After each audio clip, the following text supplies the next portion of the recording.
Hello friends and welcome to 10 Points Under, where we've got 99 bottles of points on the wall. This is Big a Bullfrog, and joining today for an excellent game, I'm pretty sure, an excellent game that we're looking forward to, have been looking forward to for about 10 minutes now, is Doc.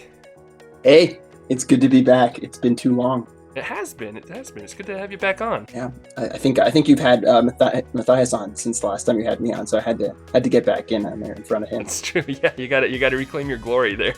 So anyway, yeah, I'm excited for this one. Obviously, the finals of VCheese has been in the works for a few weeks now, and it's a really I think unexpected matchup for everyone involved. Mm-hmm. Well, I don't know, maybe these two had confidence, but certainly not the armies anyone would have predicted would have gotten here. I don't know if you want to introduce people to these armies, or Yeah, of course. So we've got like you said, two interesting armies, and in fact, I don't know if you know off the top of your head, but like, did anybody even have these armies in their like brackets for finals, or so other than maybe themselves? there were a couple picks of each. I think maybe I know at least someone picked infectedsloth, picked Nathan to be here. I don't know if anyone other than maybe Veggie himself picked Veggie, but the large majority of people, the by far most popular finals pick was myself against Chris Perkins. So I don't know if you want me to do a big spiel on the whole meta game here, but the point total was 475 points, Mm-hmm. and for the VCheese meta, for the cheesiest of the cheesy armies, at a very rough approximation. There's sort of a rock paper scissors relationship between the strongest armies. You've got sort of the dragon armies like Nilfheim Quahan, Nilfheim's Greenscales, Quahan Spiders is sort of one end of the rock paper scissors, and then you've got sort of rat podges and spears, kind of metagame wise, are in a similar spot, where those are two armies that the dragon armies are actually really good against. They're good against the spears, and they're good against the rats. And then you've got your melee bonding, so you've got Knights of Weston and things like that. Romans, Romans less. Knights are the big one, really, and those are actually really good into spears. They're not good into spears. They're good into dragons, but they're not so good into spears or rats. But at this point total, the dragon armies were really hard to field. Just it worked out really awkwardly for both Quahan and Nilfheim. We saw none of either basically in the field, and I think people read that. And I think people to some extent were aware of that, and what that makes the rats look really good. So both myself and Chris Perkins were playing, I think, pretty much the cheesiest army that most people would have thought you could play at this level, which was 4 squads of rats, Raylan, Q9, Mara warriors. So it's pretty gnarly, which is and more people expected the two of us to make it in the finals. There was actually 3 people who submitted that exact army. Shifrex got knocked out a little bit earlier, but then Chris was knocked out by Veggie, and I was knocked out by infectedsloth. So these two armies, I think, in very different ways, kind of found a novel answer to the question of how you get around that metagame. So in the case of infectedsloth, he found kind of the one melee bonding army core that doesn't hate to plague into rats, which is disengaging orcs. Mm-hmm. They're heavies or blades. Now it's a really bad point total for heavies, but for blades it's pretty playable. And he added Kuthnak, and Kuthnak is, I mean, I had him underrated in my power rankings. He's definitely going up. I think there's a lot of power to what Kuthnak does. Sort of link in the description to Kuthnak's powers. But, yeah. His ability to take a blade glut and turn it into an 8-move 3-attack whirlwind assaulting unit. Even if that blade glut dies at the end of the turn, blade gruts are not that expensive, and just the threat range that provides is really powerful. It's not just that you can do it; it's that the fact that you can do it changes what your opponent does. And it's almost like playing a ranged army where your opponent is just constantly worried about the threat range of that flying blade glut. So that's one kind of interesting answer. And I think Chomp plus disengage is always good against the rat podges. And he had a we had a barn burner of a game. I wish you had gotten that one on tape because it was an amazing game between me and Infected Sloth. In the end he basically won because he got the chomp on Raylan in the only chance he had to get it. He got a 1 life Gribnak through in the back outside of Raylan's aura and got adjacent to my Raylan, and like it was the only chance he was going to get, and he hit an 18 to chomp Raylan. If he had missed that, I'm very likely to win the game. But even as is, he basically killed my Q9 the last turn he could. Oh wow! I mean, if he had killed Q9 one turn later, he wouldn't have had enough left to kill my rats, and still came down to like 4 rats against a 3-life Raylan, and like and Raylan managed to clutch it out. So it was a really remarkable game. It was a lot of fun, really great game. And then Veggie, entirely different answer to the problem. Basically, if you look at his army, he's basically saying, look, I'm going to have to beat Q9 and rats, but like the rats aren't great in the Q9 matchup, so let me find some other way to approach this matchup. And he's found another, I think, underrated unit, which is the from the VC area, which is the Brute Groots. So they're 65 points, and they're kind of fragile, but the thing is they can put out a ton of dice. Yeah. And if you have Rygarn, you can always time that Brute Grit turn to be exactly when you need it to be. So he's creating this threat that if you get too close to him, if you throw your Raylan up, on the it's not like your Raylan's gonna have to survive 1 turn of attacks from Q9. Your Raylan is gonna have to survive 6 attacks of 3 or 8 attacks of 3 or something from Brute Groots. So it's a whole different animal. So that's kind of the secret sauce of his army. And plus, he's got Raylan and Mara Warriors and Q9. Like there's not a lot of secrets there, but like he's using Rygar and OM Flex to make the Brute Groots even better than they are. Mm-hmm.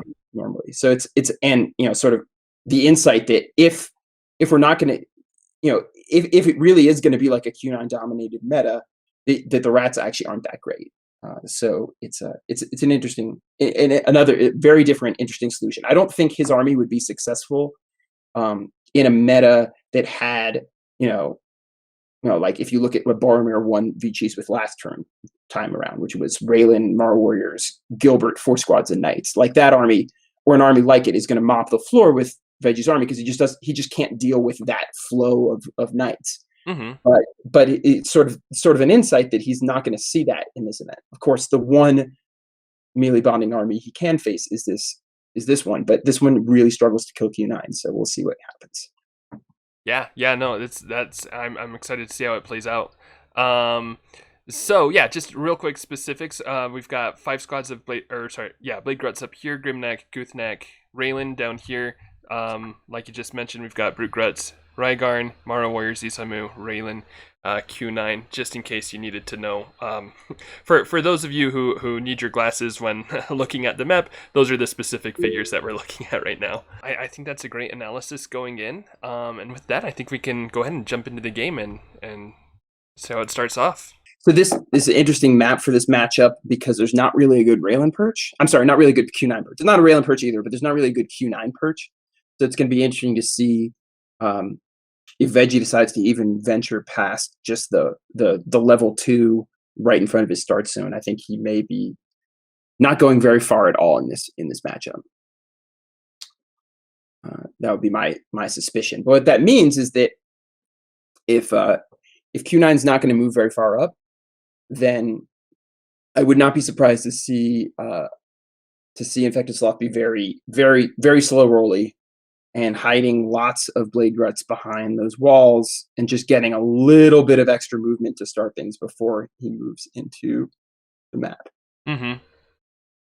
Yeah, I mean, I think Infected Sloth is already known for a slow roll to start with, and so yeah, I think that just compounds that. Yeah, he's a famously patient player. So yeah, I would expect he's going to have a plan here. The real question though is when and how he moves his Raylan up, because if his Raylan is put in a vulnerable spot and the Brute Groots jump on top of Raylan, that's potentially kind of a game ender if his Raylan dies too soon. Because once Raylan's dead, Q9's just way too efficient getting through Blade Gruts at that point. So You can't really afford to lose Raylan early in this matchup. Like I said, the big issue he's going to have is I mean, it's answer as old as Tournament Heroscape. How are you going to kill Q9? And frankly, he doesn't have a good answer except just attack and attack and attack and attack and attack and hope you get through. Now he can potentially kill Raylan earlier, get some figures around. So he is moving Raylan up, but to a safe spot. Now the question is he going to throw a second order marker on Raylan to really get Raylan on top of Q9? Because Q9 is probably not going to be moving much farther than what we see right there. Mm-hmm. So that now with that Raylan placement, you can't engage Q9 in Raylan's art, which is really what you want to do. You want to be able to have 4 defense blade gruts kind of tanking Q9 hits, and that will give Grimnak the freedom to roam around the back, get some chomp attempts in, mess with the Mara Warriors. It probably catch the Mara Warriors sleeping in the start zone, that kind of thing. If you can engage Q9, Grimnak can kind of run wild, or just have Grimnak sit behind your brute gruts that are engaged, and then Raylan, and then Q9 is reduced to attacking 3v5, which is a very slow way to grind through 20 blade gruts. And if you can kill Raylan while Q9 is attacking 5 defense blade gruts, then that's a path to victory right there. Mm-hmm. But the problem is, how do you get Raylan up there without getting Raylan pounded by the brute grutes? I expect a second order marker on Raylan. The question is, how much will infectedsloth do to try to set that up? Like, how much protection will there be before Raylan gets there? And then there's a risk factor, because if you throw a bunch of units up and then you lose initiative, they're not protected by Raylan, so they die quickly, and then you have your Raylan order marker come around and Raylan's moving up and doesn't have a screen anymore. Like, it can go south. So the timing of sort of this initial advance is going to be really critical. Here we're probably just going to see a range 8 snipe. I don't anticipate that Veggie is going to move Q9 up far enough to use the Quick Whips gun. Yeah, so as expected, just a single shot. And first blood. Yeah, there we go. I'm sure things will be over in no time. Yeah, it'll be great. It's gonna be a real quick game. No defensive play here. None at all. This game's all about offense. You see Kuthnak in the pool. You know it's all offense here. Yeah, I mean that's the funny thing about Kuthnak. I mean, I think there are matchups where you use Incantation of Boiling Blood a lot. Mm-hmm. You're going up against maybe an enemy melee army that has its own swarm going, and you just want to get a lot of hits in, and you're going to be anytime you can hit 2 or 3 units, you figure it's probably worth it. But in this matchup, it's almost more of a threat than something you're going to be doing constantly. Now, I could see a scenario where Kuthnak is used to repeatedly say, get a unit next to Raylan, where if that 8 move is the only way to get the unit in there, then I could see that being an approach, but it's going to be rare. So Veggie's gone 2 for 2 on these initial shots on blade gruts, so we're getting some early blood here. But Grimnak and Kuthnak are outside Q9's range, and so it's an interesting decision to put Isamu there. I wonder if Veggie's regretting that slightly, because if Isamu wasn't in that spot, Q9 could nudge 1 spot forward and still be in Raylan's aura, and could have been shooting at Kuthnak or Grimnak at this time. Although it's possible that Veggie is more concerned with just thinning out the blades, because you figure if Q9 is still around when the blades are gone, Q9's going to have no difficulty finishing off Raylan and Grimnak.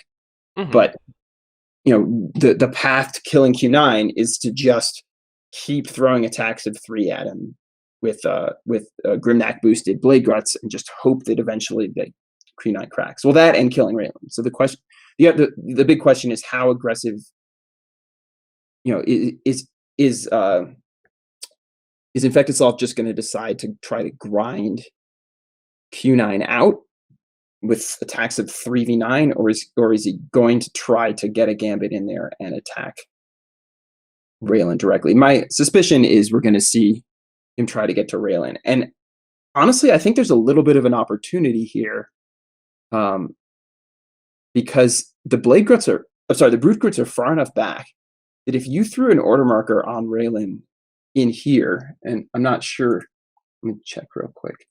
He does have an order marker on Raylan. I don't know if it's the X, but the Brute Groots are far enough back that if you moved Raylan up now, the Brute Groots would not be able to hit Raylan. So you would be able to then follow up with a bigger hit. I'm sorry, with the Blade Groots moving in front, which prevents a big hit. Now, see, this is a good move to move farther back, because there was an opportunity there where potentially Q9 gets double engaged up front if you push Isamu out of the way, and it's not a great situation because now you've got Q9 kind of stuck in a choke point that's easily supported by Grimnak and Raylan, and you could potentially you could just be, infectedsloth could just be shuttling Blade Groots in front of Q9. So by moving farther back, now if you want to engage Q9, you have to get onto the rocks,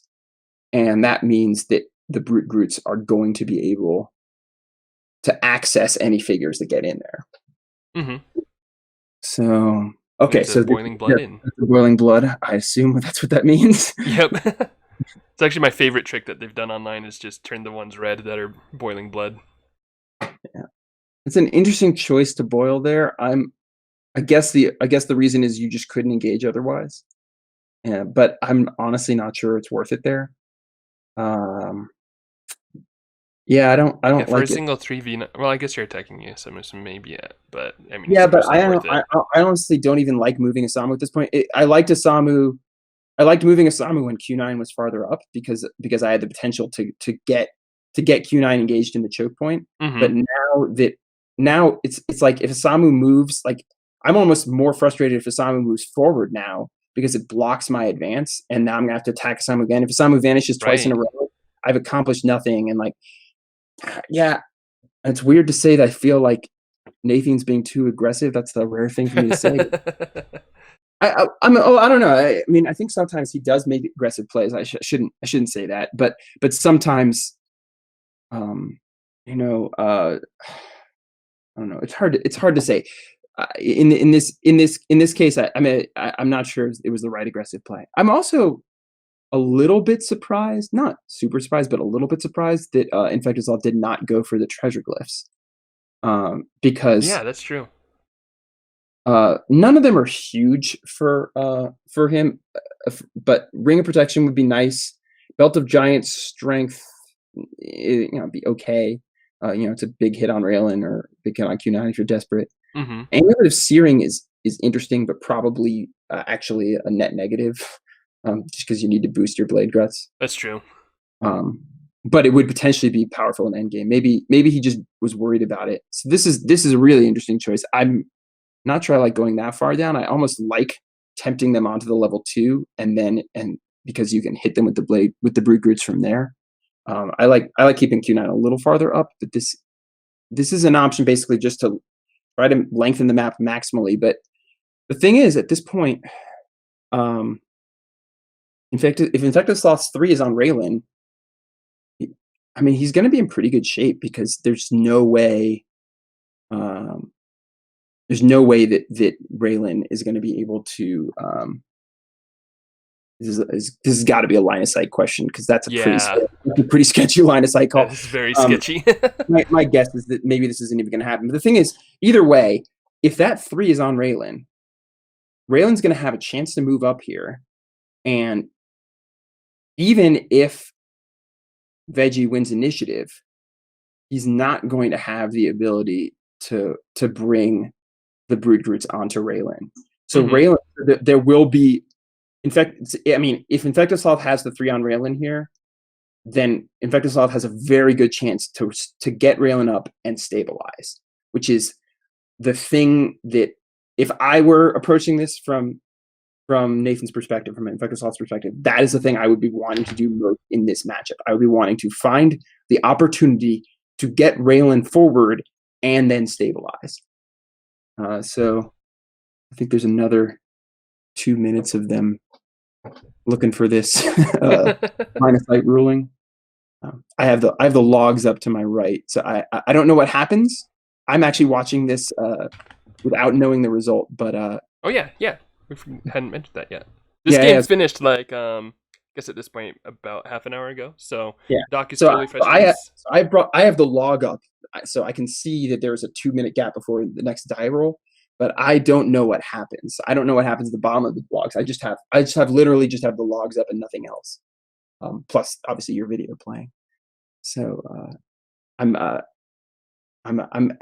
in high suspense here. Not so much the line of sight ruling, which is a kind of a garbage ruling. But I hope, yeah, okay. So I think this is the right call. I don't think that was a. Yeah, that's a pretty solid wall there. Yeah. Well, I mean, more just. Yeah, I expect you could see Kuthnak from there, but okay. So this is interesting. So now he is going after. I guess he didn't have the choice. If he wants to be that far back, he couldn't go after the Blade Gruts. So maybe this is not a. So it is on Raylan. So this is a really interesting choice. So the question is, where's he going to go? That's where I figured he was going. He kind of left that spot. But with that, he is going to be able to get Kuthnak all the way to the end of the level 2. And still have Raylan's aura. The Blade Gruts are a little bit lower, but the bottom line is that he's gotten Raylan up without facing the brute wrath. So this is a pretty big deal. That's it. And so I mean, yeah. So he's debating whether he wants to be more aggressive here. I don't think that gains him a lot because I think I think he's probably going to end up wanting to advance. To the right more than to the bottom anyway. So I don't think there's a whole lot of difference there. It's probably not worth the lava damage to have Raylan on that spot. Plus, you're going to have height advantage either way because Kuthnak. I'm sorry, Raylan Q9 is not going to be on level 3. So I would have put Raylan on the road where he had him initially. But I understand the logic. I just don't think it's worth it. I think you get almost the same benefit because you reach as far down. You reach to the middle of the 7 hexer. Either way, the middle of the 7 hex rock, which is really the direction that matters here. And you have height advantage on Q9 shooting from that rock. Either way, so I don't think it was worth the lava damage. Yeah, that makes sense. But and if Q9 wanted to like engage Raylan here, which would be a little bit of a crazy play, but definitely arguable, you would have to leave Raylan's R either way. So I don't think Veggie would consider that. So yeah, I think it's a minor inaccuracy, but I can understand the rationale. But anyway, we're gonna see presumably shots at Raylan here. Looks like it. The upshot here is that Q9 is back in the choke point.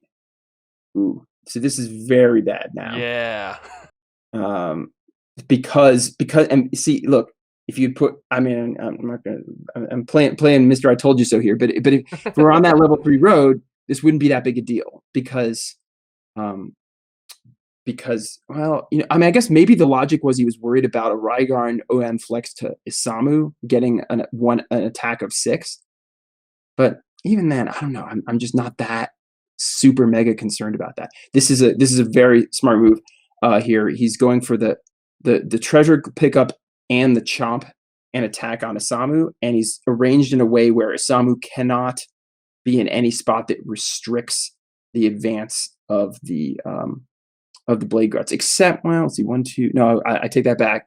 Isamu could vanish to the level 3 road up above. Oh, right here. Yeah, right there. So that is the one problematic spot, but I still think it's nice to pick up the glyph here.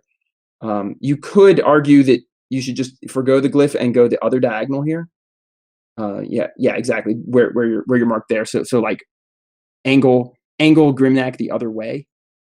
So that so that Oh, there's okay. there's no vanish spot for Isamu that gets in the way. That way, basically, you render Isamu relevant, and now you can engage. So what it ended up with belt of giant strength? Yeah, Yep. which is a decent option. Got the chomp because all he does is win when it comes to chomping. Sensing a little bit of salt there. Well, and Cleon is Cleon comes on in all to about roll some those 4 skulls. attacks of 3. So now, obviously, this is the situation that infectedsloth wants. He's going to put 2 guys up there. Unfortunately for him, one of them is only going to have 4 defense, but one of them is going to have 5 defense, and he's going to have that stable spot. Now, the bad news for him is that Raylan can die, has a 50% chance of dying at the end of every round here because of the lava damage. If it were not for that, he'd be in an extremely strong position. Although, frankly, if I'm Veggie, I'm gonna take an order I'm gonna shift an order marker to Tomorrow Warriors and just try to kill Raylan that way at this point. Right, yeah. That's what I was just gonna ask about right there, because I'm like, but Raylan sounds good. Yeah. So the fact that Raylan has taken all these early hits is quite bad. Now, if Raylan were just a little bit less damage, even if Raylan's at 3 of 5, which you don't take a lot of damage just where you are, and you could flow around with the blade gruts and engage those Mara warriors the next turn, and potentially end up protecting Q9. So this should be a flex to the Mara warriors to finish off Raylan. We'll see if that's where we go, or you could even just use Rygarn. But I think we'll probably. I can just imagine all the math going on through Veggie's head right now to figure out what the best option is there. It's like the meme with the with all the arrows and the triangles and. I mean, the thing about it is, of course, the blade gruts can get everywhere on this matchup. That's the disadvantage of not having 16 rats. When I played this matchup, everything was walled off. I forced the exact.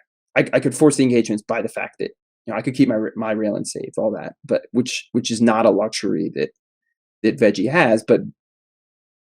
But I still don't love this now. I mean, if you get the kills, then you look smart. But I don't know.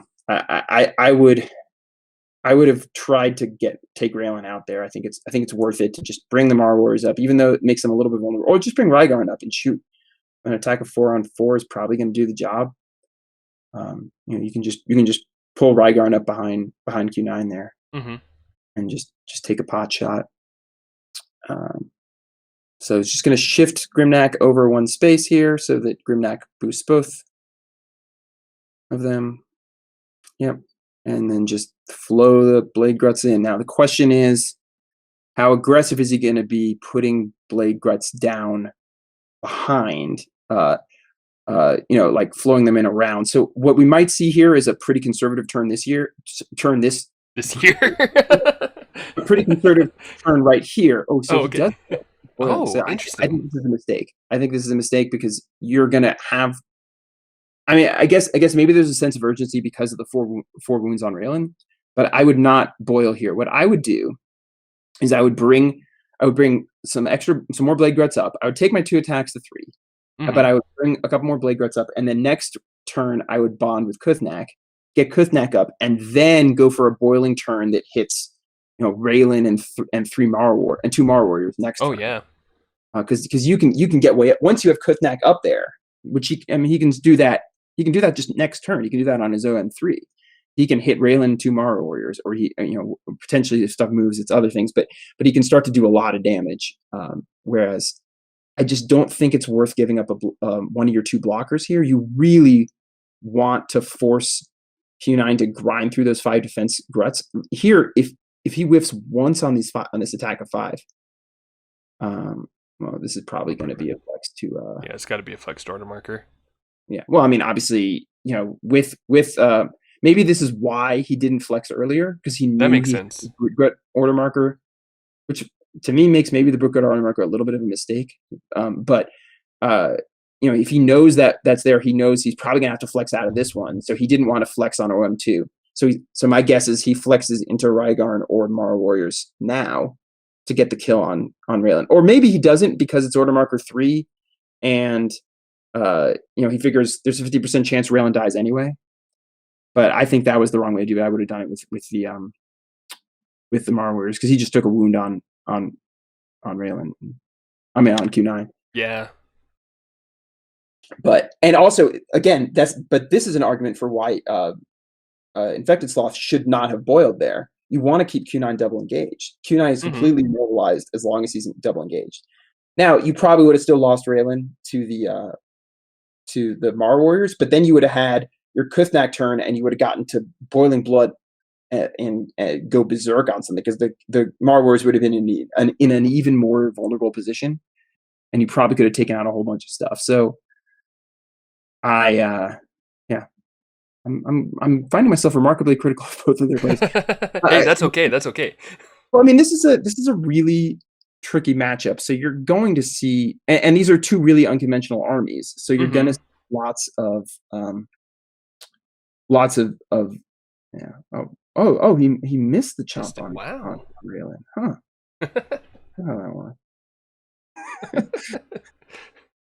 That must have been on Q9. Oh wow. Classic turned Q9 into a Deathwalker for a moment there. Well, Q9's got 2 wounds now? 3 wounds. 3 wounds, yeah. Wow. Yeah, one which was the disengaged wound. Right, yeah. I mean, that actually is kind of a hidden benefit to throwing the Mara Warriors up there. I don't know if you really want to call it a benefit, but if you throw the Mara Warriors up there, it would have screamed out Raylan. So I don't know. So here's a boiling. At this point, probably not a terrible move to do some boiling, but I would have boiled that one, not that one. Boil this one to go in and hit I really want that. That makes sense. Quad hit. I mean, come on. And versus, okay, so that one's going to be level ground, but I mean, I want the three attack on Raylan, and I want the chances to mill out those Mara Warriors. Now, an interesting thing about where Grimnak is sitting right now is that if the Brute Groots get activated, they have almost no attacks. Right. It's pretty epic, actually. They basically have 1 attack on Grimnak. So you're not going to see a big Berserker play. So again, a reason why maybe it would have been worth it for Tanner to get a couple figures forward earlier in this round, just to prevent himself from being kind of locked in. Because now the order marker flex to the Brute Groot just isn't scary. And this is, in a weird way, an argument for why you wouldn't want to boil that one, because if you do kill that Mara Warrior, but I guess it's going to die either way, that Brute Groot. I guess maybe the reason he wants that Blade Grunt there is because that Blade Grunt being there keeps everything engaged, which keeps that side of the board locked. So maybe that's actually a good argument. I've talked myself into not boiling that one, because what it does is now if Tanner wins initiative, he cannot move his Brute Groots out. He has to get that Blade Grunt dead first. So he probably goes Mara Warriors instead. But I don't know. I mean, at this point, it's not even that big of a penalty, because Infected Sloth's Blade board development is honestly pretty bad right now. He does not have enough Blade Grunts forward. He almost needs so much back here. Get guys in position. It's a little bit of a crazy gambit here. I mean, in part born out of Raylan dying. He was just like, I got to get lucky now, I guess was probably his thinking. Like, I'm just going to try to chomp Raylan before they have a chance to do anything. He only needs a 15 right now because he's on Loden. So maybe he just figured he'll be aggressive, hope to get it. I think did he already use the belt of giant strength? I didn't notice. Yeah, he used that. Okay, so it is Mara Warriors, but he's flexing it to Q9. Makes sense. So if he's flexing that one to Q9, so that means if he's flexing that one to Q9, he can't flex for the rest of the round. So he's stuck with 2 Brute Groot and 1 Q9 for the rest of the round. Oh, so there goes Raylan on the chomp. Oh, dang. So he has only missed 1 chomp this game, in 3 hero chomp tries. He's 2 for 3. Man. He was 1 for 1 against me, so he's doing good in the big games on the Doing really well, yeah. Key to success right there. that and killing Q9. So I mean, at this point, you have to say it looks pretty good for him, because if he gets Q9 off the board, I like, even if Grimnak dies next turn, which seems likely. Mm-hmm. If Q9 dies as well, I very much like the odds of this many Blade Gruts to finish off the squad figures. I mean, it's just too many for the Morrow Warriors to play any kind of run and gun against. Kuthnak is not a tremendous bonding hero, but it's still just a 5th activation, and you're just able to overwhelm the numbers on the Brute Grits and the Morrow Warriors. So it's really just, honestly, it's just about, does Q9 die in the next few rounds? I mean, next few turns. Mm-hmm. If Q9 lasts long enough to kind of kill everything down there and maybe kill another 4 Blade Guts or so, I think at that point, Rygarn and Morrow Warriors and the Brute Grits is probably enough to finish the rest. But if Q9 dies in the next 2 or 3 turns, doesn't manage to thin out the Blade Guts significantly, I think it's too many squad figures left. So it's a game is really resting on a knife's edge here. We got an exciting one. Yeah. So yeah, again, I think the decision point here is that he would rather bottle up the Brute Groots. Oh, so there goes Q9. There we go.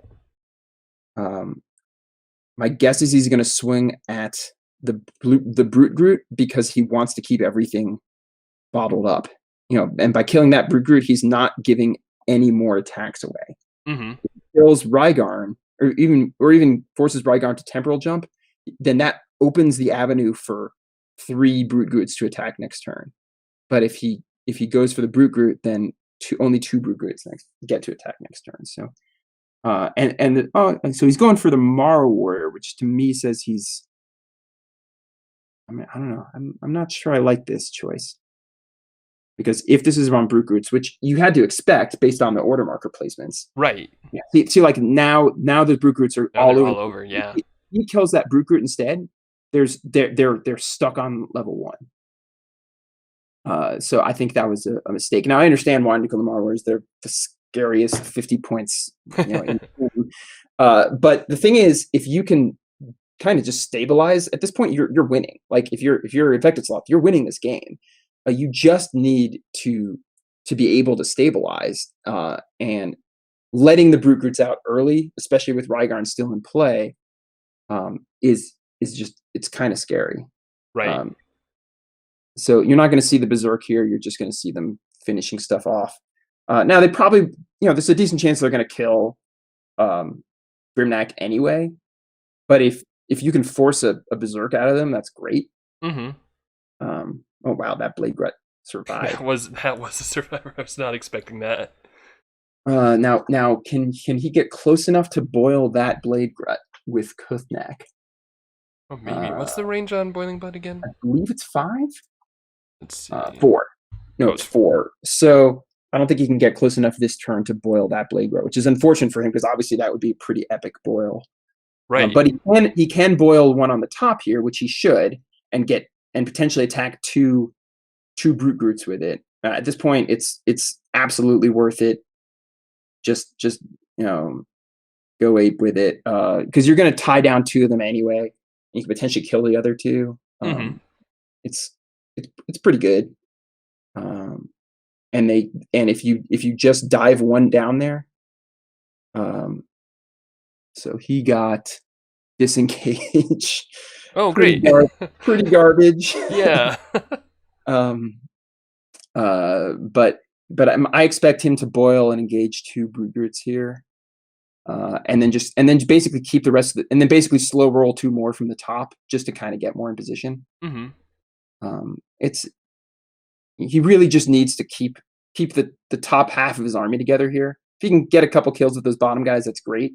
But this is exactly what he's doing. He's just collecting his army up top, and hoping to get a couple kills here. He has killed that one kill on the Morrow Warrior. I wasn't a huge fan of it, obviously, but it It does. It does certainly help a lot Mm-hmm. because when you get the Marwars down to 3, it's generally not profitable to clone at that stage. So you're really, you can kind of put the Mar Warrior player in an uncomfortable spot. So he got 1 of 2 kills with the boiler. He's probably going to try to take out another Brute here. I don't expect him to go after Rygarn at this stage. Yeah, not quite yet. Okay, doesn't go through. He did not get the kill, but he does have those 2 tied down, so it's not really that bad. Mm-hmm. At this point, it's almost a question: would he rather just go flex? Oh, he can't flex it because he's already flexed this round, so he's got to go Brute. So he's in a really uncomfortable spot. He only has 1 thing to attack, right? So he's basically just forgoing an attack. It's a very passive turn, but you can expect to see a little bit of slow roll as they kind of recollect themselves for their final push. So what do we got? 2, 4, 6, 8, 10. 10 Blade Guts should be enough. It should be enough. It's not easy, but you've got the Brute down by 1, and you've got Kuthnak, which, like I said, he's not a great bounding hero, but he can still do things. Here they go. He's probably going to be pretty slow rolly here. He does not want to let Kuthnak get isolated and killed because Kuthnak is your 5th activation, and you don't want Kuthnak engaging and fighting until you've got lots of blade support. Mm-hmm. But yeah, it's so this should be kind of a protracted endgame, is what I expect. Well, spoiler alert! I know from time that it does, but it's not surprising, is what I'm saying, because there's going to be a lot of posturing here. Right, exactly. Now, especially with the benefit of Rygarn, Veggie does sort of have the option of trying to force the action by pinging and retreating and having the ability, that same ability that applied earlier in the game still applies. You can put very few order markers on the on the Brute Blade Groots, Brute Groots. You can put, basically or maybe just you put your 3 on the Brute Groots, and you just have them there as a flex for if the battle gets started, and you can just ping with Rygarn and Mar Warriors and just try to sort of draw, basically make it unprofitable for infectedsloth to collect that last squad of Blade Gruts that are still sitting way up north. But it's possible we'll see it anyway. So I can't hear you. I can't hear you. Yeah, I'm hearing nothing. But yeah, it's gonna be a little cat and mousey. So Loden is now useless for infectedsloth. It's an initiative +1 glyph. But it now is, where it was more useful for him because of Chomp. Now it's more useful for Veggie because it's water clone and it's temporal jump. Mm-hmm. And those are both going to be major factors in the remainder of the game. Like I said, it should be enough. 10 figures and Kuthnak should be enough to finish this game if played cautiously, which I expect. But there is a fair amount of variance here. I have lost games to Rygarn doing an Osamu dance. That is not out of the question here. So decides to go super slow rolly with Rygarn, which is, I think, the correct call. I would expect that Blade Grut that's sitting on Loden is about to run away as well, and we're going to see 3 of the other Blade Gruts moving up towards the back row of roads. Oh, okay. No, instead he decides to boil that one. This makes sense. This is actually a totally logical play. And he might, yeah. So, and he's even loading another one up there. loading another one. That's so funny. You just made Dysel so happy. But this actually makes perfect sense because this is a profitable attack. If you can take out those 2 Mara warriors, well, maybe not. I take it back. That's a terrible decision. But I know I understand the logic there. But now it's actually, it gets dicey when you get down to like 7 or 8 against what's left, I don't like the chances nearly as much.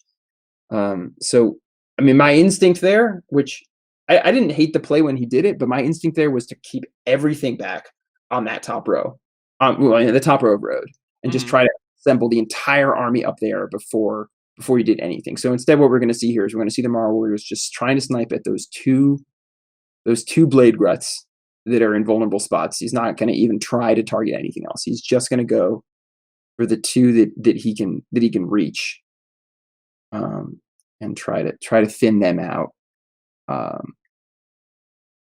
What happened to the squirrely thing? A good question. I'm not sure because I was not in the room when this was recording, so Well, I mean, I can see it on my log, so it should catch up as soon as any action happens.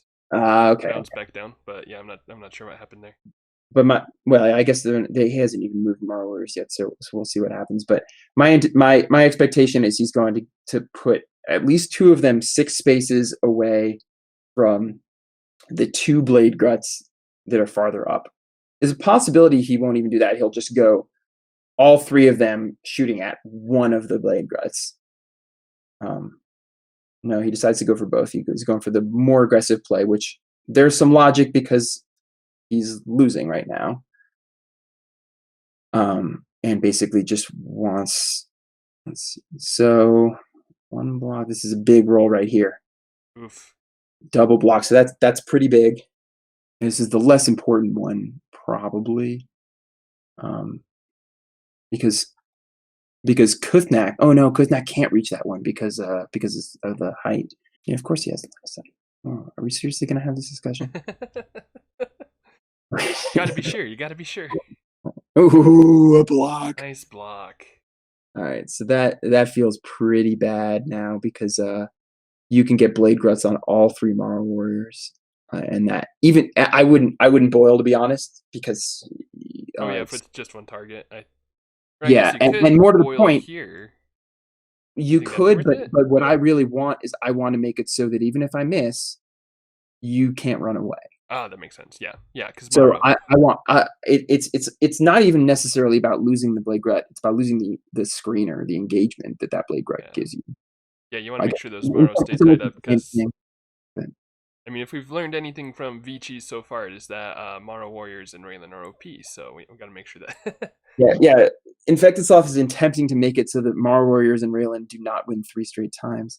So he is going for the he's going for all the way in. Big royal swing. It's not a terrible call because like Order Marker 3, well, of course he can flex it back to Mara Warriors, but so I guess I guess he could only have engaged 2 of the Mara Warriors even if he had been conservative, because the top row ones couldn't have gotten to that Mara Warrior on the level 2. Right. The one that is there could have gotten to the one on the bottom, but that's you could only engage 1 of the 2 over there. But if he kills that one, then we're likely to see a clone attempt next turn. It's possible that so I was wondering if he was going to move that back guy. Okay, so he is trying to kind of collect everything. He still has one guy who's never been activated all game. Right. I guess Rygarn hasn't activated all game either, so there's 2 figures. Although Rygarn has definitely been in play. Mm-hmm. So that's pretty big. Yep, so that's we're likely to take one attempt next turn. Rygarn is honestly the one he cares the least about right here. Because if he can turn it into a bunch of pot shots against Rygarn at the end, not so bad. Right. He really just needs to thin out the squad so that he can't lose multiple figures in a turn. If he can turn it into a single attacks, he's in pretty good shape.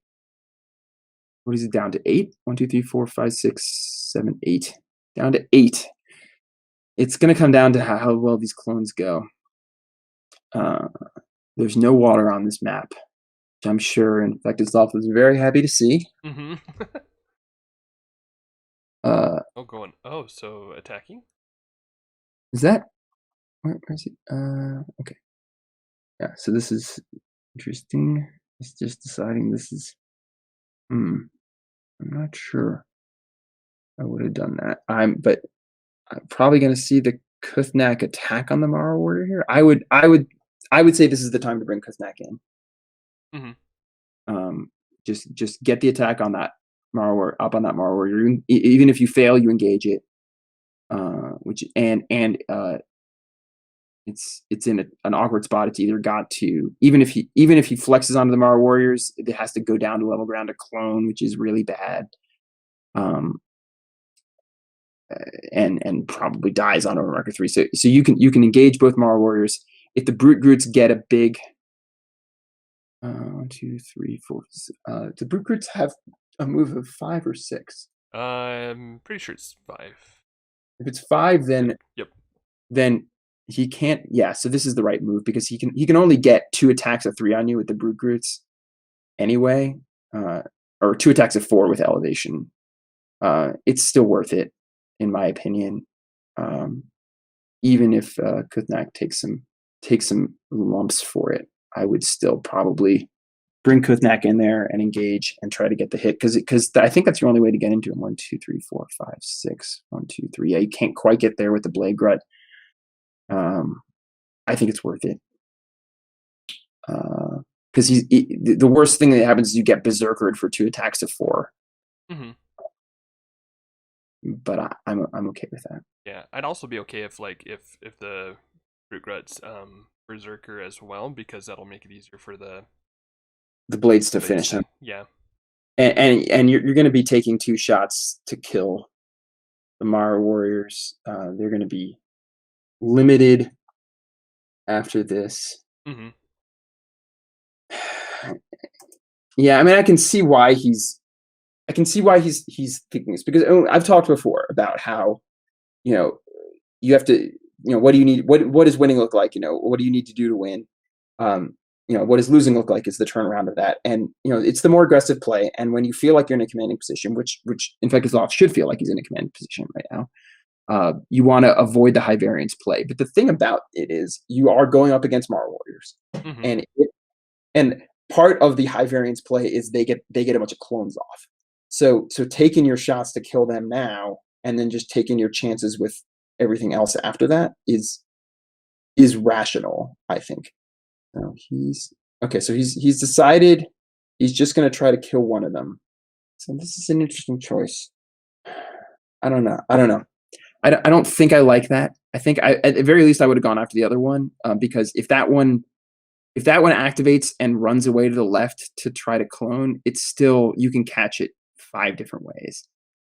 With your Blade Gruts are fast. I would have at the very least gone for the level ground attack instead. Right.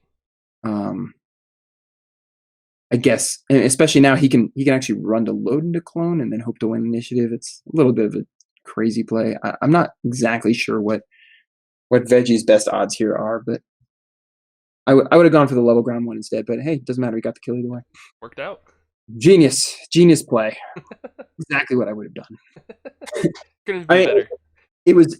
There were just a lot of very close options there. I totally understand not going in with Kuthnak just on the logic of, the one bad scenario is Kuthnak dies super fast here, and then you get thinned out.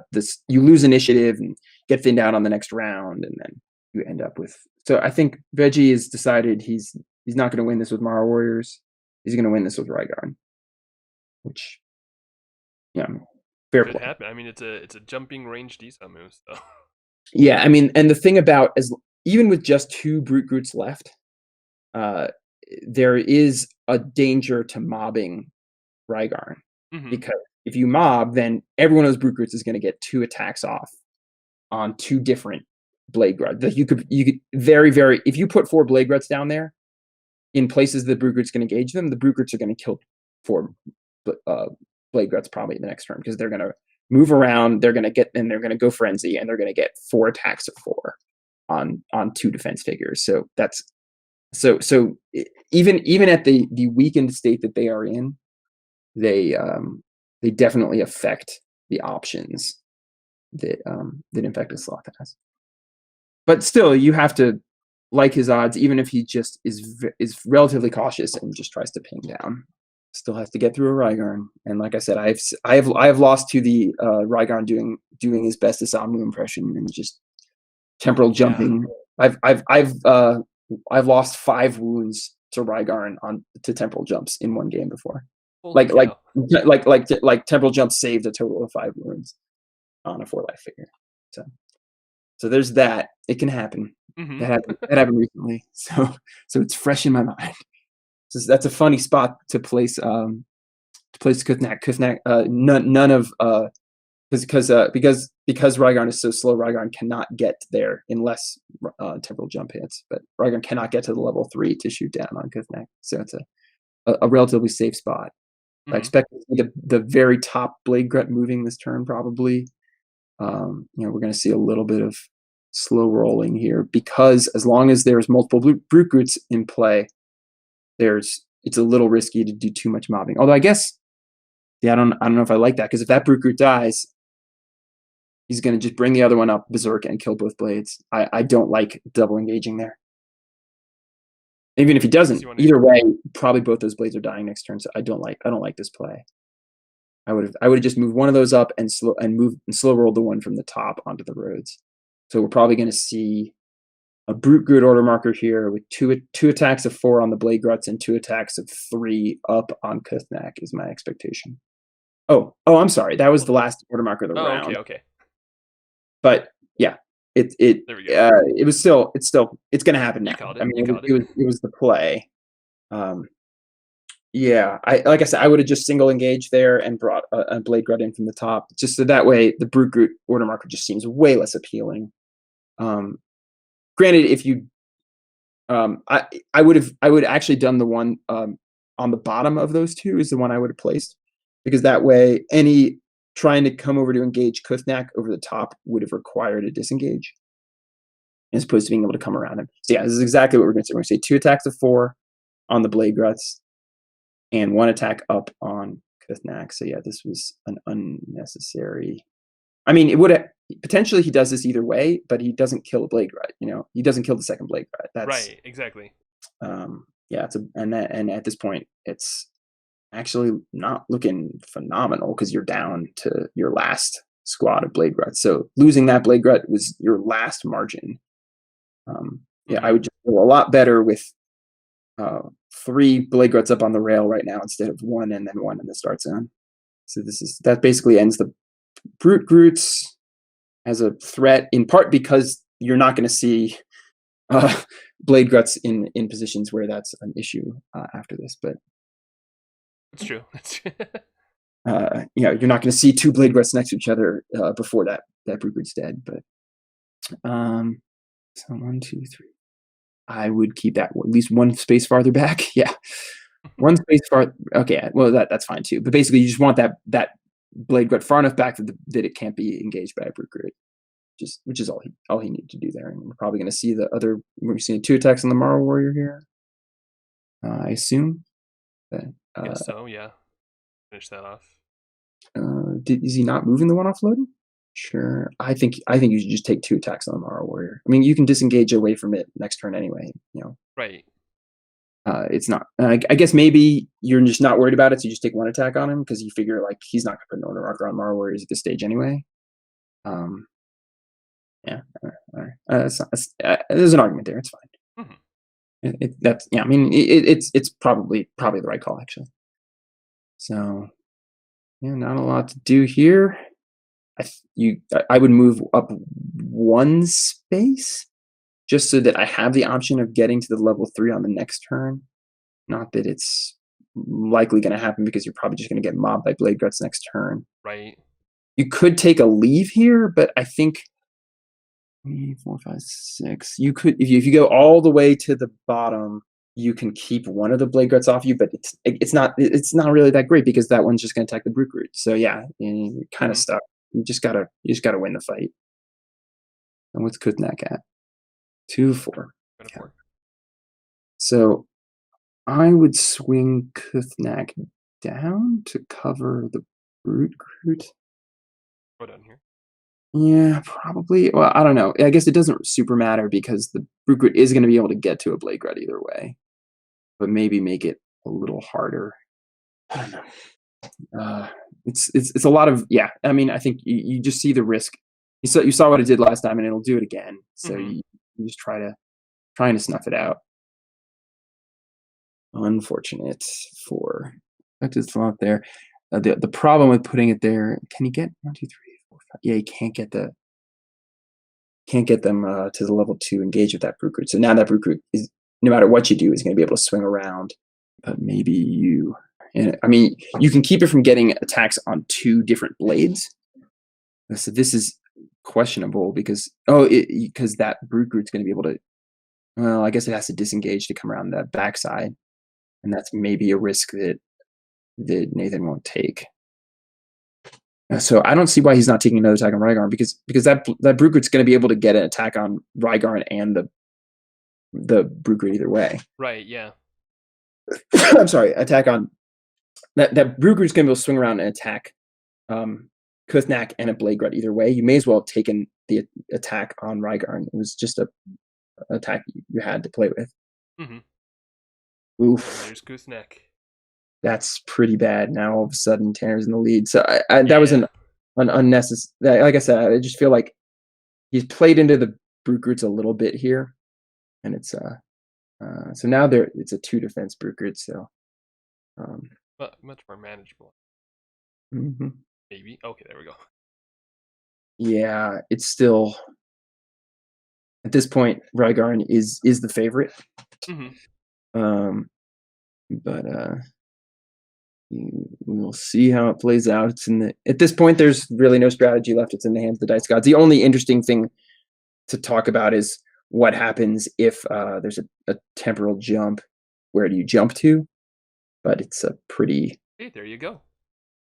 Yeah. I mean, it in the end, all the mistakes at most only cost a few a couple Blade Gruts here and there. But I mean, what would 2 more Blade Gruts be worth right now? Right. Exactly. Yeah, temporal jump is brutal in endgame against melee for that exact reason. Mm-hmm. Just that you get the jump away and then you get to move. So even though Rygarn is actually a pretty slow unit, you can get a pretty good. You can really affect the potential threat range. So yeah, just keeping those blades from being able to touch him at all right now. I think you're gonna see. So this is actually kind of unnecessary to try to hide. Like you're not gonna be able to hide from shots while getting in threat range. You should just throw the blades up on the hot ground and just accept it and take a shot and hope you block. I think is honestly all you got, because if you go there, like he could just back up 1 space and and shoot at you, and you can't really prevent it. So okay, so he's thinking I'm gonna play for the initiative switch, which does make some sense, I guess. Like well, I mean, not the, but like he's may as well just force him into a level shot. I mean, he can just sit back there until a situation where he loses initiative and then on or marker 3 jump out and then hope to win an initiative and get on top of Rygarn. And barring that, just give up first attack in a less disfavorable way. Mm-hmm. So this will just kind of play itself out here. Yeah. I mean, if you've got 2 people who know what they're doing in this kind of situation, it shouldn't take very long. I mean, it can be, you can do a round or 2 rounds of this kind of thing, and as long as both people kind of understand why they're doing what they're doing, it isn't necessarily like it doesn't have to be excruciating. Like you just kind of go through the turns quickly, and because both people are basically like playing around the initiative switch possibilities. So now that infectedsloth has the possibility of getting an initiative switch, he's going to chill until order marker 3 and try to push forward at that point, which is fine. And so he's gonna make a play for the middle ground here on his order marker 3, and then hope to win initiative and get engagements. It's pretty straightforward, really. But now the obnoxious thing right now, which is, I mean, it is what it is. It's kind of what you do. Is at this point on his 3, Veggie should back up and hide. So then at that point you can kind of claim the middle ground. So what you will have gained by backing up and waiting till you lost initiative and then moving forward, what you will have gained is the ability to be on the middle ground, but you will still give up the attack. Hmm. So, but that's the dynamic that plays out in the situation. It really, I'm not sure what the slowdown here is. Really not that a lot to decide. I mean, he should basically stay there, and then Veggie will run away, and then he will move up, and then they'll roll initiative. That's what should happen. I guess maybe he's trying to calculate where Rygarn can get to. Rygarn can get to all the level 3 road, and potentially you could argue line of sight there from the far left piece of level 3 road down. Oh, yeah. That's probably what he's thinking about right now, I guess. I don't know. Best I got. It's an argument that I'm sure he's hoping he won't have to have. If I were Tanner, I'd probably take that shot. But okay, so this is interesting. Oh, So okay. now he's basically saying, okay, screw it. If you're gonna have that shot, I'm just gonna give you a shot up on order marker 3, or I guess it's a level shot. If you take that level shot, I will get a height attack back at you, or you will have to take lava damage. So It's a lava the lava damage, but it's a block. No, it's not a block. So yeah, you gotta take your chance. You get the block. Lava damage could end this right here. Doesn't. But it's looking pretty dismal, because even with good luck, you're gonna need 2 of these, and that's Yeah. is probably it. Nope. Not quite. Not quite. Hanging on a thread. Okay, there you go. Nope. GG. So yeah, I mean there was a lot to talk about that game. Mm-hmm. Really unusual, really thinky armies. I mean, I think it's I personally, and I know this is an argument that I have with people till the end of time. Like the I think those rat heavy armies are actually really thinky and really tactical too. Mm-hmm. But like it's a really interesting matchup between really unusual armies, and it produced a lot of, I think, unfamiliar situations even for these players. And I think there were a lot of plays you could question, a lot of plays you could.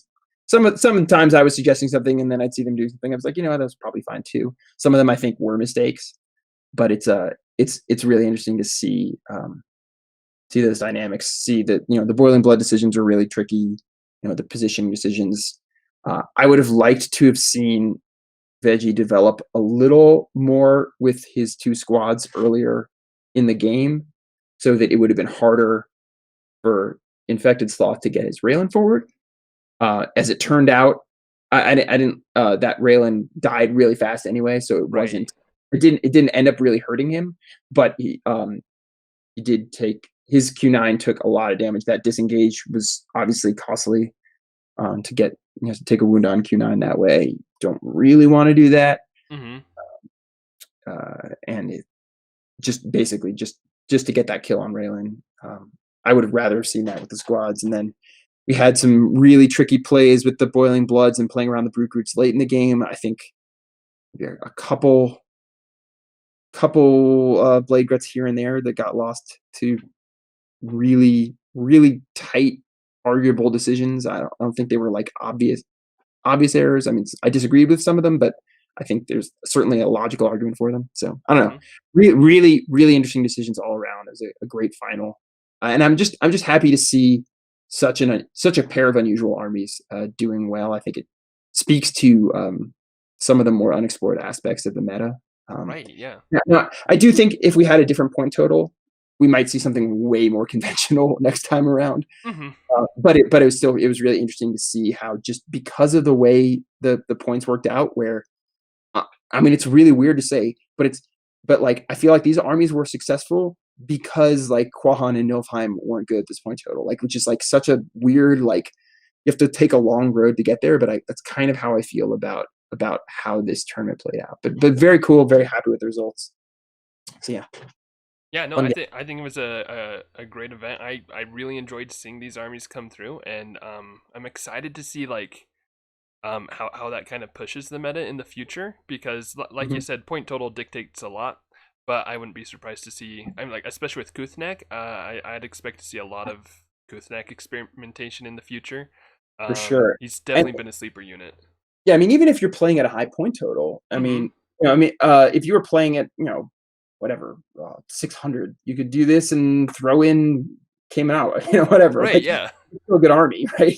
Mm-hmm. Um, and you know, I think one thing that this tournament definitely convinced me of is that blade grunts are the best thing for Kuthnak, because Yeah. with death chasers you don't get the disengage, and I think that ability to wind that unit around behind is just so dangerous and so powerful. It's The crazy ability, strong. the freedom that you get with that an 8 move disengager is something that and I mean you can do it with heavies too, but with heavies it's just much more costly, and it's only 7 move, which actually does make a difference sometimes. Mm-hmm. But I just feel like it's and plus the boost from 2 attack to 3 attack is more significant than the boost from 3 to 4, or in the case of chasers from 4 to 5. So I really like that combo, and I think it's definitely pretty powerful. So pretty cool. And Rygarn, I mean, Rygarn's been considered a powerhouse in a lot of the online events for years. Mm-hmm. But in part, that's because we play these funky formats where like people play these weird hodgepodgey armies, and Rygarn's really good in that. But this shows like, hey, like this was a cheese event, and that OM flex specifically with Brute Roots, which are kind of like it almost turns Brute Roots into like a discount Hydra, Yeah. because because you have that burst attack, and with Rygarn, you can keep them in a safe enough spot to really flex into them. Where Hydra, you can do that just because it's so hard to kill. But with Brute Groots, you only have 4 defense and they're squad figures, so it's just a little bit riskier. But it's cool to see, very cool to see. Yeah, for sure. I've actually been waiting for Brute Roots to make a splash for a little while now, because they've been one of my I don't know, just one of my pet favorites, I guess. Mm-hmm. That I'll use, and I think they've got a lot of potential, and so it was cool to see them come into play. I definitely agree with the Rygarn call, though. That they're pretty prone to snipes if you're not super careful with them. So Yeah, juggling them and timing it is going to be very difficult in general. But in this particular army, it's just like I said, both of these armies, like I said at the start, were basically, I think, the meta type armies. So hmm cool to see. Oh, and of course, can't ignore the fact that Veggie makes it so that Raylan Mara Warriors 3 times in a row. I think we could safely say those units are not going to be dropping from the A+ anytime soon. Yeah, probably. We'll see if Marwars stay at 100 in Delta. So I don't know when this video is going to get posted. Actually, I could pretty much say with confidence by the time you post it, the Delta tournament will have started. So I can't really push it for signups, but I'm really excited to see maybe some of those games on here on 10 Center in the future. It's a really exciting field. Without giving too much away. I mean, we have, I think, we've got like something like 15 submissions already at this point. We usually get a flurry at the end, and we've got like almost no overlap in armies. Like it's wild. Like That's everybody's awesome. doing different stuff. So like that's the Delta point totals. It's just every armies you've never seen before are getting played. It's really cool. That's awesome. Yeah, I can't wait to see that one go down. Mm-hmm. Definitely hoping to get a lot of good games from that one. More than VCheese. This will be the only VCheese game, unfortunately. Yeah, there were some really great games from VCheese, but at the same time, like it's not the format that excites me the most. This game, I'm so glad we got this one just because you had 2 really unique armies. And like I had a great game against infectedsloth, but at the same time, like it was a lot of like, grinding of a Q9 into a 5 defense blade grut. Right. So maybe I mean I thought it was interesting for me, but maybe wouldn't have been quite the viewing experience this one is. So I could see that. That's probably fair. Yeah. But yeah, thank you so much for joining for this game, Doc. Though I'm really glad we were able to get this in, and especially before you got spoiled for the winner. Yeah, I think that was a good experience. Yeah, it was fun to find out as it happened. I definitely thought when Q9 went down, I definitely thought that Nathan had it in the bag, but Yeah, just a couple things swung, and that obviously that one temporal jump when he had Ryguard triple engage. That's just a brutal break. I mean, yeah. even after the Brute Brutes had done their work, things looked pretty good for him. But then after that temporal jump, basically he never had a chance. So Yeah, it is you what it hate to is. see it unless you're the one with Rygarn, but Yeah, but yeah. Ryguard's a beast. Mhm. All right. Yeah, really good game. Congratulations to Veggie, of course, for taking home the VCheese 3 champion title. And yeah, that'll be it for us. Or I guess, unless, do you have anything else that you'd like to sign off with? No, not really. It's been a great casting experience, and like I said, looking forward to the next event and seeing what else we got in store. Yeah, looking forward to it as well. So yeah, so that'll be it for us tonight. Thank you again, Doc, for joining for this one. Thank you, viewers, of course, for viewing. Always remember what a beautiful world it is that we live in, and this will be 10 points under and out.